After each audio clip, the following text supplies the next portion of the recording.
வாங்க நம்ம ஊர் சந்தையில் இந்த வாரம் நான் என்னென்ன வாங்கியிருந்தேன்னு பார்க்கலாமா? நான் வந்து வெங்காயம் ஃப்ரெஷ்ஷாக இருந்துச்சுன்னு சொல்லிட்டு வெங்காயம் ஒரு 1½ கிலோ வாங்கியிருந்தேன். பீன்ஸு, பாவக்காய், கத்திரிக்காய், அதுக்கப்புறம் வெள்ளரிக்காய் வாங்கியிருந்தேன்.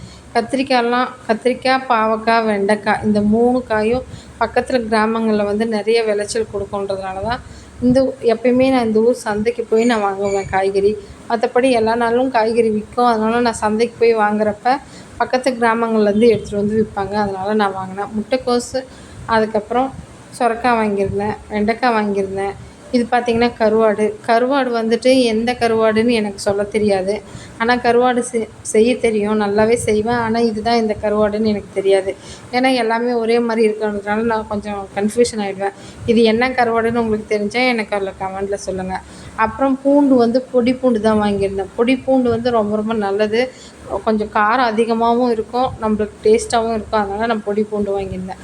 சிறுக்கீரை ஒரு கத்தை வந்து 10 ரூபான்னு சொன்னாங்க. நல்லா பெரிய கத்தையாக தான் இருந்தது. ஒரு கத்தை போதும் குழம்புக்கு. அதனால் நான் 2 கத்தை வாங்கியிருந்தேன். எங்கள் ஊர் சந்தை வந்துட்டு சனிக்கிழமை. உங்கள் ஊரில் சந்தை இருக்கா? அப்படி இருந்தால் என்ன கிழமையில உங்களுக்கு சந்தை வரும்னு சொல்லிட்டு எனக்கு ஒரு கமெண்ட் பண்ணுங்கள். என்னுடைய வீடியோ பிடிச்சிச்சுன்னா லைக் பண்ணுங்கள். தேங்க்ஸ் ஃபார் வாட்சிங்.